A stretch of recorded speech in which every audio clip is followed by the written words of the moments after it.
एक गांव में एक छोटा 11 वर्षीय बालक रहता था। उसका नाम अमर था। उसकी ज़िंदगी बिल्कुल भी आसान नहीं थी। उसके घर में बहुत परेशानियां थी। उसके माँ बाप भी गरीब थे और उसकी आर्थिक स्थिति बिल्कुल भी अच्छी नहीं थी। उसके पिताजी इतना ही कमा पाते थे जितना अपने परिवार का पेट पाल सकें। इतना सब कुछ देखने के बाद भी छोटी सी उम्र में अमर हमेशा खुश रहता था, क्योंकि उसके माँ बाप उसे बहुत प्यार करते थे। एक दिन की बात है, जब अमर स्कूल गया था और वह स्कूल से वापस आ रहा था तो उसको बहुत ही बुरी खबर मिली। उसको किसी ने बताया, क्या तुम्हारे पापा का एक्सीडेंट हो गया है। उसके पापा की घटनास्थल पर ही मृत्यु हो गई। यह सुनने के बाद अमर की जो जैसी जिंदगी हिल गई और वह अपने माँ और अकेले हो गए। लेकिन उसके बाद भी परेशानियां कम नहीं हुई। उसके परिवार को पालने के लिए उसके पिताजी एकमात्र सहारा थे। वही कमाई करते थे और पूरे परिवार का भरण पोषण करते थे।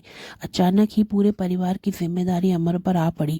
उसकी माँ भी बीमार रहने लगी और वह भी बहुत परेशान रहती थी और वह कुछ काम नहीं कर पाती थी।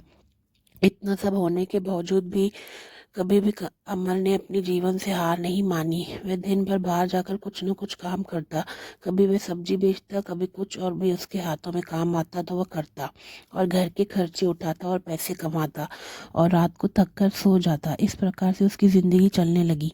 एक दिन की बात है, अमर की माँ ने अमर से कहा कि बेटा, तुझे ऐसे देखकर मुझे बिल्कुल भी अच्छा नहीं लग रहा और मैं बहुत दुखी हूँ।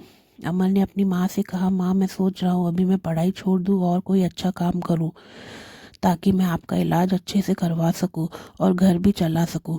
लेकिन माँ ने उसे ऐसा करने से तुरंत इनकार कर दिया और कहा कि मेरा सपना है कि मेरा बेटा पढ़कर कोई बड़ा आदमी बने। मैं जीऊँ या ना जीऊँ, लेकिन तू अपनी पढ़ाई मत छोड़ना, इसी में मैं खुश रहूँगी। अमर की माँ ने अमर को आशीर्वाद दिया।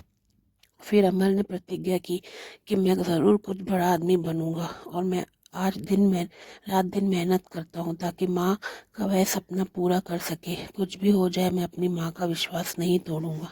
धन्यवाद।